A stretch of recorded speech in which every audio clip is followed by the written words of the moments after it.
राम हो, धूप हो या छाव हो, क्यों न कितने दाव हो, क्यों न कुछ भी सवाल हो, क्यों न हम बेहाल हो, तोरी घर में तोरी मंदिर में आएंगे,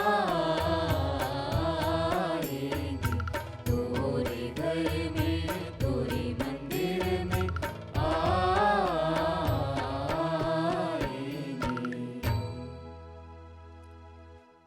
हे ईश्वर, मुझ पर दया कर, क्योंकि मुझ पर अत्याचार किया जाता है।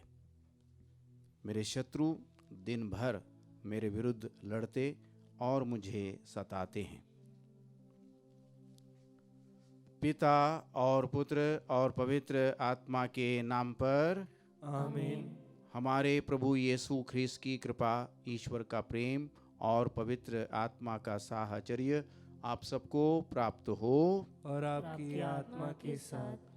प्यारे भाइयों और बहनों, दोष लगाना, निर्णय सुनाना, दंडित करना मनुष्य का स्वभाव है। कोई भी व्यक्ति, कोई भी मनुष्य स्वभाव से या इस इच्छा से मुक्त नहीं है। क्षमा करना, सहन करना या सच्चाई का पता लगाने का प्रयास करना, हकीकत क्या है इसको देखने का प्रयास करना, ये मनुष्य इस पर ध्यान नहीं लगाता।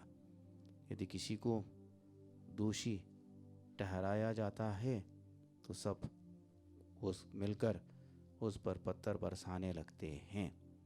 ये मनुष्य की स्वाभाविक प्रतिक्रिया है। हमें इस प्रतिक्रिया से मुक्त होना है। दोष लगाना सरल है, दंडित करना सरल है, क्षमा करना, अपनाना, हकीकत का पता लगाकर क्या यह सही है या गलत है, झूठ है, सच्चा है, पता लगाना का प्रयास हमें करना चाहिए। न जाने कितनी बार हमने निर्दोषों को दोषी ठहराया होगा, या हमने न जाने कितने बार दूसरों के साथ मिलकर दूसरों पर पत्थर बरसाए होंगे।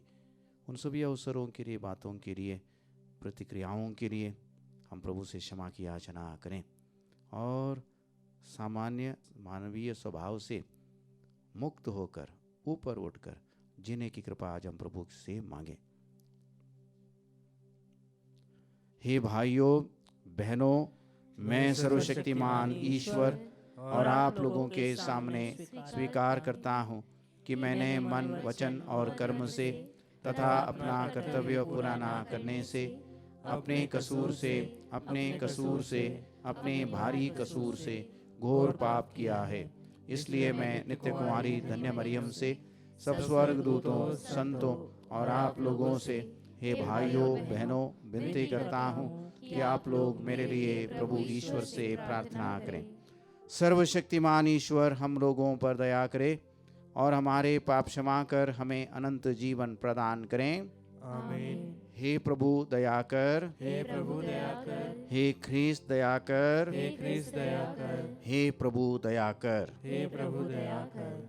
हम प्रार्थना करें। हे ईश्वर, तेरी अद्भुत कृपा से हम पर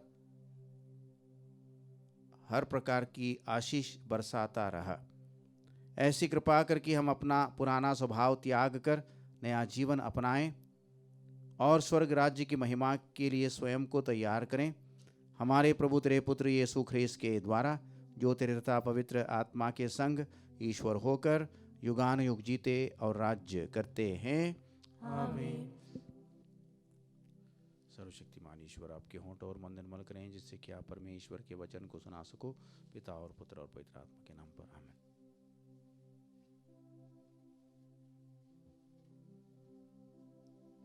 पहला पाठ नबी दानियल का ग्रंथ, अध्याय 13, वाक्य संख्याएं 1 से 9, 15 से 17, 19 से 30 और 33 से 62 तक। मैंने कुछ भी नहीं किया, फिर भी मुझे मरना होगा। लोगों ने सुसन्ना को प्राण दंड की आज्ञा दी। इस पर सुसन्ना ने ऊंचे स्वर से पुकार कर कहा, हे शाश्वत ईश्वर, तू सब रहस्य और भविष्य में होने वाली घटनाएं जानता है। तू जानता है कि इन्होंने मेरे विरुद्ध झूठी गवाही दी है। इन्होंने जिन बुरी बातों का अभियोग मुझ पर लगाया है, मैंने उनमें से एक भी नहीं किया, फिर भी मुझे मरना होगा। ईश्वर ने उसकी सुन ली। जब लोग उसे प्राणदंड के लिए ले जा रहे थे, तो ईश्वर ने दानियल नामक युवक में एक दिव्य प्रेरणा उत्पन्न की। वह पुकार कर कहने लगा, मैं इसके रक्त का दोषी नहीं हूँ। इस पर लोग उसकी ओर देखने लगे और बोले, तुम्हारे कहने का अभिप्राय क्या है? उसने उनमें खड़ा होकर कहा, हे इज़राइलियों, आप लोगों की बुद्धि कहाँ है, जो आप जांच और पूरी जानकारी के बिना इज़राइल की पुत्री को प्राणदंड देते हैं। आप न्यायालय लौट जाएं, क्योंकि इन्होंने इसके विरुद्ध झूठी गवाही दी है। इस पर लोग तुरंत लौट गए और नेताओं ने दानियल से कहा, आइए हमारे बीच बैठिए और हमें अपनी बात बताइए, क्योंकि ईश्वर ने आपको नेताओं जैसा अधिकार प्रदान किया है। दानियल ने उनसे कहा, इन दोनों को एक दूसरे से अलग कर दीजिए और मैं इनसे पूछताछ करूंगा। जब दोनों को अलग कर दिया गया, तो दानियल ने एक को बुलाकर उससे कहा, अधर्म करते करते तेरे बाल पक गए हैं। अब तुझे अपने पुराने पापों का दंड मिलने वाला है। तू निर्दोषों को दंड देकर और दोषियों को निर्दोष ठहराकर अन्यायपूर्वक विचार किया करता था, जबकि प्रभु ने कहा है, तुम निर्दोष और धर्मी को प्राणदंड नहीं दोगे। अब यदि तूने इसे देखा, तो हमें बता कि तूने किस वृक्ष के नीचे दोनों को एक साथ देखा। उसने उत्तर दिया, बाबुल के नीचे। दानियल ने कहा, इतना बड़ा झूठ बोलकर तूने अपना सिर गवा दिया है। ईश्वर के दूत को ईश्वर से यह आदेश मिल चुका है कि वह तुझे 2 टुकड़े कर दे। दानियल ने उसे ले जाने की आज्ञा देकर दूसरे को बुला भेजा और उससे कहा, तू यूदा का नहीं, कनान की संतान है। सौंदर्य ने तुझे पथभ्रष्ट किया और वासना ने तेरा हृदय दूषित कर दिया है। तुम लोग इज़राइल की पुत्रियों के साथ इस प्रकार का व्यवहार करते थे और वे डर के मारे तुम्हारा अनुरोध स्वीकार करती थी। किंतु यह यूदा की पुत्री है, जो तुम्हारे अधर्म के सामने नहीं झुकी है। तो मुझे बता, तूने किस वृक्ष के नीचे दोनों को साथ देखा? उसने उत्तर दिया, बलूत के नीचे। इस पर दानियल ने कहा, तूने भी इतना बड़ा झूठ बोलकर अपना जीवन गंवा दिया है। ईश्वर का दूत हाथ में तलवार लिए प्रतीक्षा कर रहा है। वह तुझे 2 टुकड़े कर देगा और तुम दोनों का सर्वनाश करेगा। तब समस्त सभा ऊंचे स्वर्ग में जयकार करते हुए ईश्वर की स्तुति करने लगी, जो अपने पर भरोसा रखने वाले की रक्षा करता है। दानियल ने अपने शब्दों द्वारा दोनों नेताओं की गवाही असत्य प्रमाणित की थी, इसलिए लोग उन पर टूट पड़े और उन्होंने मूसा की संहिता के अनुसार उन दुष्टों को वह दंड दिया जिसे वे अपने पड़ोसी को दिलाना चाहते थे, और लोगों ने दोनों का वध कर डाला। प्रभु की वाणी। ईश्वर को धन्यवाद। भजन अनुवाक्य। चाहे अंधेरी घाटी होकर जाना ही क्यों ना पड़े, मुझे किसी अनिष्ट की आशंका नहीं, क्योंकि तू मेरे साथ रहता है। चाहे अंधेरी घाटी होकर जाना ही क्यों ना पड़े, मुझे किसी अनिष्ट की आशंका नहीं, क्योंकि तू मेरे साथ रहता है। प्रभु मेरा चरवाहा है, मुझे किसी बात की कमी नहीं। वह मुझे हरे मैदानों में चराता है। वह मुझे विश्राम के लिए जल के निकट ले जाकर मुझ में नवजीवन का संचार करता है। अनुवाक्य: चाहे अंधेरी घाटी होकर जाना ही क्यों ना पड़े, मुझे किसी अनिष्ट की आशंका नहीं, क्योंकि तू मेरे साथ रहता है। वह अपने नाम का सच्चा है, वह मुझे धर्म मार्ग पर ले चलता है।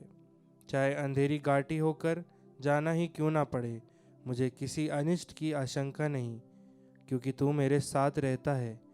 तेरी लाठी, तेरे डंडे पर मुझे भरोसा है। अनुवाक्य: चाहे अंधेरी घाटी होकर जाना ही क्यों ना पड़े, मुझे किसी अनिष्ट की आशंका नहीं, क्योंकि तू मेरे साथ रहता है। तू मेरे शत्रुओं के देखते देखते मेरे लिए खाने की मेज सजाता है। तू मेरे सिर पर तेल का विलेपन करता है। तू मेरा प्याला लबालब भर देता है। अनुवाक्य: चाहे अंधेरी घाटी होकर जाना ही क्यों ना पड़े, मुझे किसी अनिष्ट की आशंका नहीं, क्योंकि तू मेरे साथ रहता है। इस प्रकार तेरी भलाई और तेरी कृपा से मैं जीवन भर घिरा रहता हूँ। प्रभु का मंदिर ही मेरा घर है, मैं उसमें अनंत काल तक निवास करूँगा। अनुवाक्य: चाहे अंधेरी घाटी होकर जाना ही क्यों ना पड़े, मुझे किसी अनिष्ट की आशंका नहीं, क्योंकि तू मेरे साथ रहता है। जय घोष। प्रभु कहता है, मैं पापी की मृत्यु से नहीं, बल्कि इससे प्रसन्न हूँ कि वह पश्चाताप करे और अनंत जीवन प्राप्त करे।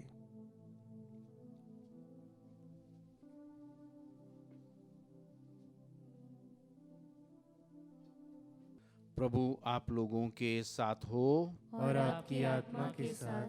संत योहन के अनुसार पवित्र सुसमाचार। हे प्रभु, तेरी महिमा हो।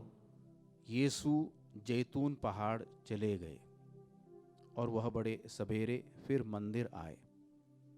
सारी जनता उनके पास इकट्ठी हो गई थी और वह बैठकर लोगों को शिक्षा दे रहे थे। उस समय शास्त्री और फरीसी व्यभिचार में पकड़ी गई एक स्त्री को ले आए और उसे बीच में खड़ा कर उन्होंने यीशु से कहा, गुरुवर, यह स्त्री व्यभिचार करते हुए पकड़ी गई है। संहिता में मूसा ने हमें ऐसी स्त्रियों को पत्थरों से मार डालने का आदेश दिया है। आप इसके विषय में क्या कहते हैं? उन्होंने यीशु की परीक्षा लेते हुए यह कहा, जिससे उन्हें उन पर दोष लगाने का कोई आधार मिल जाए। यीशु झुककर उंगली से भूमि पर लिखते रहे। जब वे उनसे उत्तर देने के लिए आग्रह कर रहे थे, तो यीशु ने सिर उठाकर उनसे कहा, तुम में जो निष्पाप हो वही सबसे पहले इसे पत्थर मारे। और वह फिर झुककर भूमि पर लिखने लगे। यह सुनकर बड़ों में से लेकर छोटों तक सब के सब एक एक करके खिसक गए। यीशु अकेले रह गए और वह स्त्री बीच में खड़ी रही। तब यीशु ने सिर उठाकर उससे कहा, नारी, वे लोग कहाँ हैं? क्या एक ने भी तुम्हें दंड नहीं दिया? उसने उत्तर दिया, महोदय, एक ने भी नहीं। इस पर यीशु ने उससे कहा, मैं भी तुम्हें दंड नहीं दूंगा। जाओ और अब से फिर पाप नहीं करना। प्रभु का सुसमाचार। हे ख्रिस्त, तेरी स्तुति हो। ख्रिस्त में प्यारे भाइयों और बहनों, आज के पहले पाठ में तथा सुसमाचार में हम दो स्त्रियों का जिक्र पढ़ते हैं, जिक्र किया गया है। एक है सुसन्ना, जो निर्दोष होकर भी दंड का सामना कर रही है, क्योंकि उसके खिलाफ षड्यंत्र रचा गया है और उसे दोषी करार दिया गया है और इसलिए उसे दंडित होना आवश्यक है, दंड भोगना आवश्यक है। और वो परमेश्वर की दुहाई देती है, गुहार लगाती है, प्रार्थना करती है और ईश्वर निर्दोषों को दंडित होने नहीं देगा। हाँ, कितने भी बलशाली शक्तिशाली लोग उनके खिलाफ खड़े क्यों ना हों, फिर भी ईश्वर न्याय करता है। ईश्वर कमज़ोर, छोटे, असहाय लोगों के साथ खड़ा रहता है और वहाँ पर दानियल उपस्थित हो जाता है। और दानियल उपस्थित होकर उनका षड्यंत्र का पर्दाफाश वो कर देता है और सब कुछ उजागर कर देता, उजागर। और सुसन्ना मुक्त हो जाती, बचा ली जाती है। आज के सुसमाचार में हम लोगों ने देखा एक स्त्री को जो व्यभिचार में पकड़ी गई और शास्त्री और फरीसी उसे यीशु के सामने लाए और उन्होंने यीशु की परीक्षा भी लेने का प्रयास किया। मूसा की संहिता के अनुसार, हमारे पुरखों के परंपरा नियम दस्तूर के अनुसार ऐसी स्त्री को जिंदा रहने का कोई अधिकार नहीं है। ऐसे स्त्री को पत्थर बरसाकर मार डालना है। आपकी क्या राय है? आपका क्या विचार है? आपका क्या निर्देश है? आपका क्या निर्णय है? ये सवाल वो प्रभु से करते हैं। प्रभु यह समझते हैं कि उनका सवाल उत्तर के योग्य नहीं है और इसलिए वो चुप हो जाते हैं और झुककर भूमि पर लिखने लगते हैं।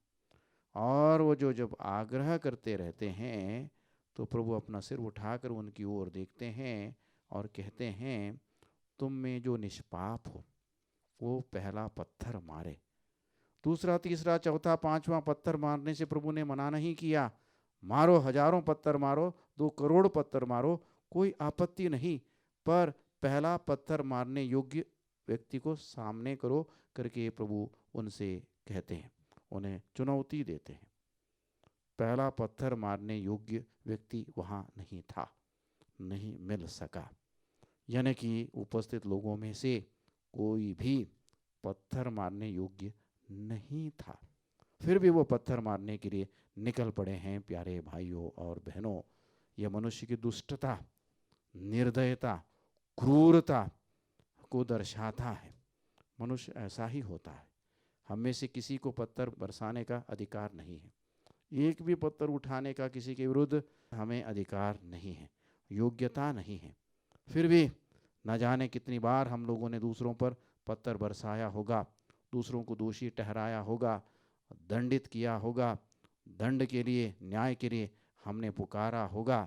पर जहाँ तक हमारा सवाल है, हमारी बात है, हो हमें क्षमा करो, माफ़ करो और एक मौका दो, ऐसा करके हमने कहा होगा।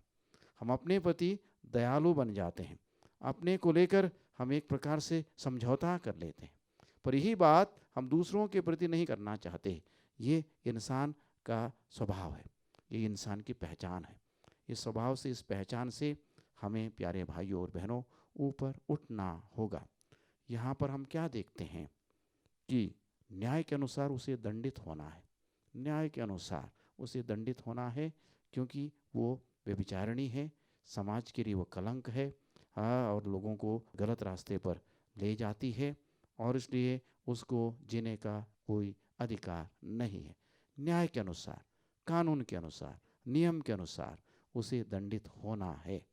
पर यह हो जाता है कि ईश्वर की दया यीशु के रूप में वहाँ पहुँचती है और ईश्वर की दया यीशु के रूप में वहाँ पहुँचने के कारण बच जाती है। यही मेरे साथ होता है, आपके साथ भी होता है। प्रभु यीशु क्रिस्त इस दुनिया में आए ईश्वर की दया को लेकर, और इसलिए प्यारे भाइयों और बहनों, हम पापी होकर भी, दुष्ट होकर भी, दंड के योग्य होकर भी हम बचा लिए गए हैं, बच गए हैं। और उस स्त्री से प्रभु ने क्या कहा, मैं भी तुम्हें दंड नहीं दूंगा।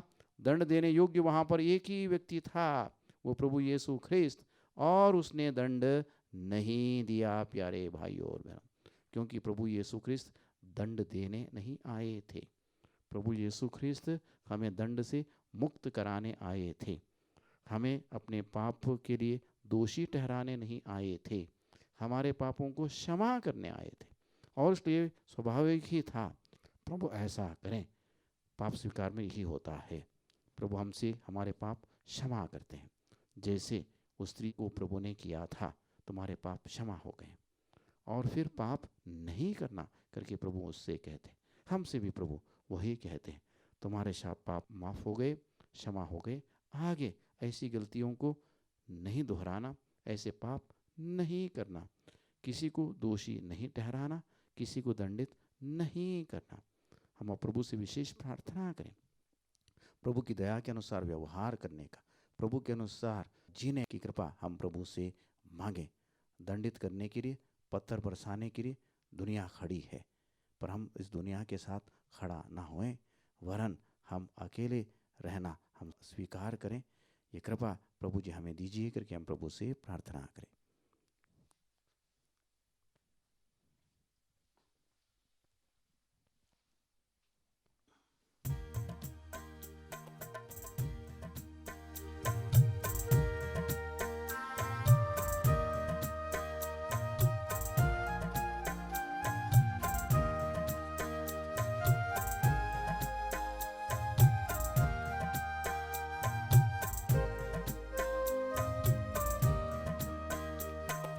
प्यार से लाए तुझको चढ़ाने, भेंट हमारी स्वीकार करो।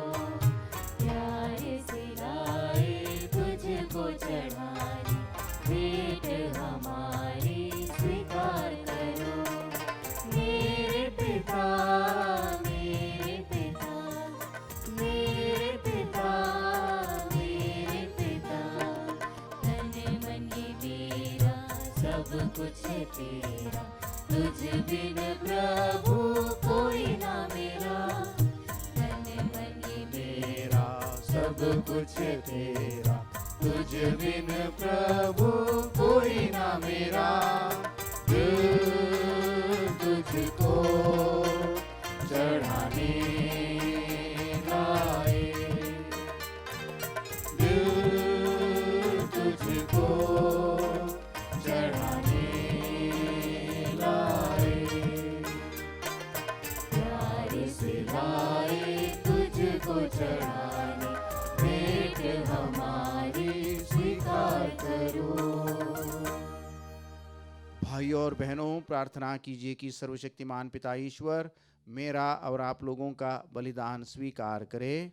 प्रभु अपने नाम की स्तुति तथा महिमा के लिए और हमारे तथा अपने समस्त पवित्र कलीसिया के लाभ के लिए आपके हाथों से यह बलिदान स्वीकार करें।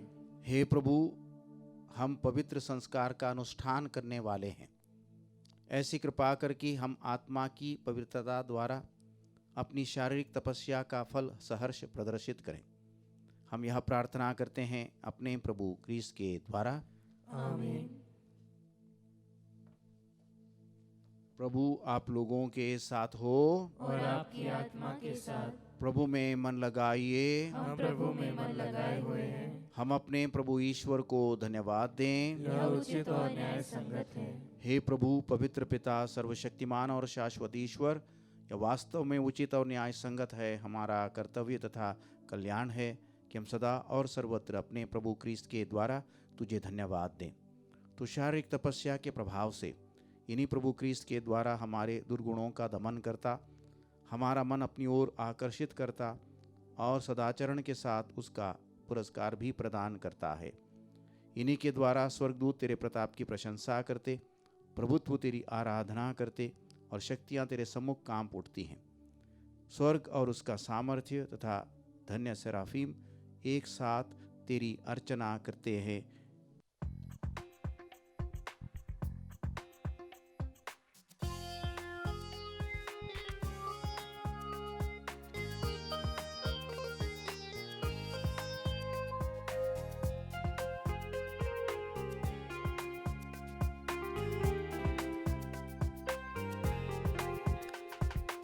पावन पावन पावन ईश्वर, पावन पावन पावन ईश्वर, स्वर्ग महिमा दिखाता तेरी, स्वर्ग महिमा दिखाता तेरी। स्तुति तब गाती पृथ्वी सारी, स्तुति तब गाती पृथ्वी सारी। जय जय जय प्रभु जय हो तेरी, जय जय जय प्रभु जय हो तेरी। पावन पावन पावन ईश्वर, पावन पावन पावन ईश्वर। हे प्रभु तू वास्तव में पवित्र है, सारी पवित्रता का स्रोत है।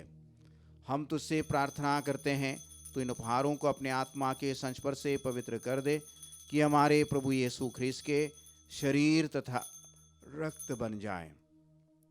जब वे स्वेच्छा से मृत्यु के लिए सौंपे गए, उन्होंने रोटी ली, तुझे धन्यवाद दिया और रोटी तोड़कर उसे अपने शिष्यों को देते हुए कहा, तुम सब इसे लो और इसमें से खाओ, क्योंकि यह मेरा शरीर है जो तुम्हारे लिए बलि चढ़ाया जाएगा।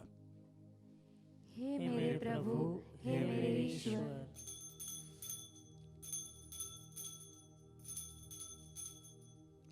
इसी भांति भोजन के बाद उन्होंने कटोरा लिया, तुझे धन्यवाद दिया और उसे अपने शिष्यों को देते हुए कहा, तुम सब इसे लो और इसमें से पियो, क्योंकि यह मेरे रक्त का कटोरा है, नवीन और अनंत व्यवस्थान का रक्त, जो तुम्हारे और बहुतों के पापों की क्षमा के लिए बहाया जाएगा। तुम मेरी स्मृति में यह करो।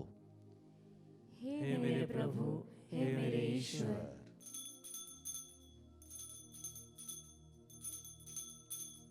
विश्वास का रहस्य। हे प्रभु, हम तेरी मृत्यु तथा पुनरुत्थान की घोषणा तेरे पुनरागमन तक करते रहेंगे। इसलिए हे प्रभु, हम क्रिस्त की मृत्यु और पुनरुत्थान की स्मृति में तुझे जीवन की रोटी और मुक्ति का कटोरा चढ़ाते हैं। हम तुझे धन्यवाद देते हैं कि तूने हमें अपने सम्मुख उपस्थित होने और अपनी सेवा करने का सौभाग्य प्रदान किया है। हमारा नम्र निवेदन है कि हम सब क्रिस्त का शरीर और रक्त ग्रहण करके पवित्र आत्मा के द्वारा एकता के सूत्र में बंधे रहें। हे प्रभु, हमारे संत पिता फ्रांसिस, हमारे धर्माध्यक्ष चाको और सभी याजकों के साथ विश्व भर में फैली अपनी कलीसिया की सुधि ले तथा इसे प्रेम में सिद्ध बना दे। हमारे उन भाई बहनों की भी सुधि ले जो पुनरुत्थान की आशा में परलोक सिधार चुके हैं। उन्हें और सभी मृतकों को अपने दर्शन का सौभाग्य प्रदान कर। हम सब पर दया दृष्टि डाल कि हम भी अनंत जीवन के सहभागी बने और ईश्वर की माता धन्य कुंवारी मरियम, उनके वर धन्य जोसेफ, धन्य प्रेरितों तथा सब संतों के साथ जो युग युग में तेरे प्रति विश्वस्त बने रहें, तेरी स्तुति और महिमा कर सकें तेरे पुत्र यीशु क्रिस्त के द्वारा। इन्हीं प्रभु क्रिस्त के द्वारा, इन्हीं के साथ और इन्हीं में, हे सर्वशक्तिमान पिता ईश्वर, पवित्र आत्मा के साथ सारा गौरव तथा सम्मान युगानुयुग तेरा ही है। आमीन, आमीन, आमीन।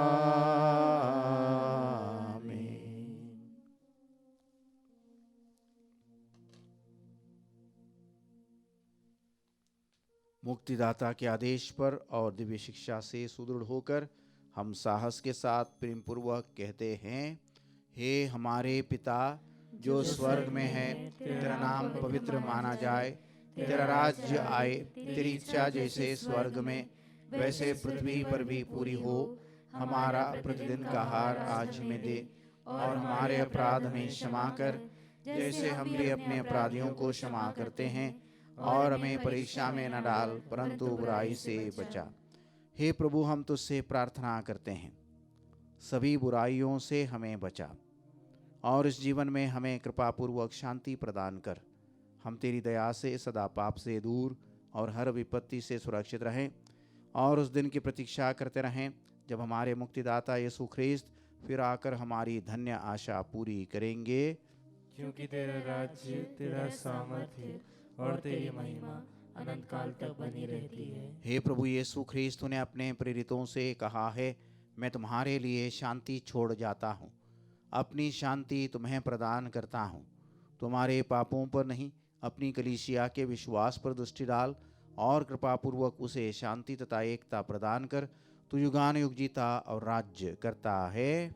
आमीन। प्रभु की शांति सदा आप लोगों के साथ हो और आपकी आत्मा के साथ। परस्पर शांति अभिवादन कीजिए।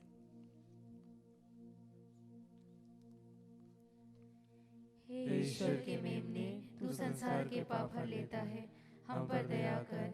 हे ईश्वर के मेमने, तू संसार के पाप हर लेता है, हम पर दया कर।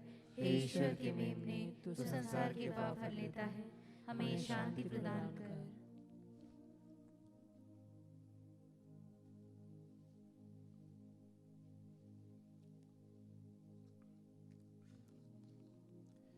देखिए ईश्वर का मेमना, इन्हें देखिए जो संसार के पाप हर लेते हैं। धन्य हैं वे जो मेमने के भोज में बुलाए गए हैं। हे प्रभु, मैं इस योग्य नहीं हूँ कि तू मेरे यहाँ आए, किंतु एक ही शब्द कह दे और मेरी आत्मा चंगी हो जाएगी।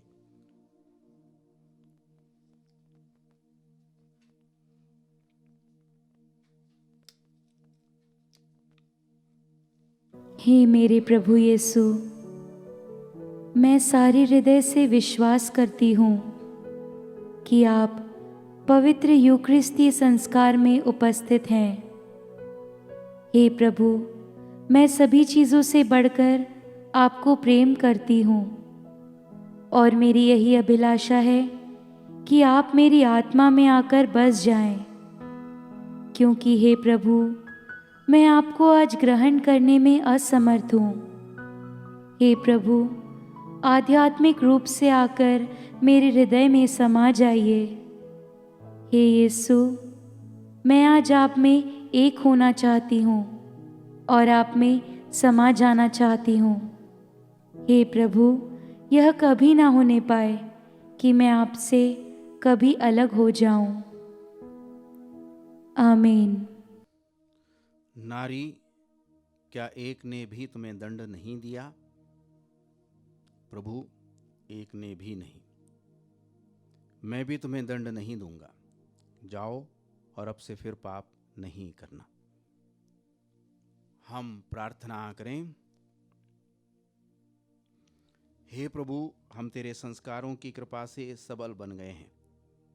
इनके द्वारा हम हर बुराई से शुद्ध हो जाएं और ख्रीस्त का अनुसरण करके शीघ्रता से तेरी ओर अग्रसर होते रहें। यह प्रार्थना करते हैं अपने प्रभु ख्रीस्त के द्वारा। आमीन। प्रभु आप लोगों के साथ हो और आपकी आत्मा के साथ। सर्वशक्तिमान ईश्वर पिता और पुत्र और पवित्र आत्मा आपको आशीर्वाद प्रदान करें। आमीन। आप लोग विदा लें। मिस्सा संपन्न हुआ। ईश्वर को धन्यवाद।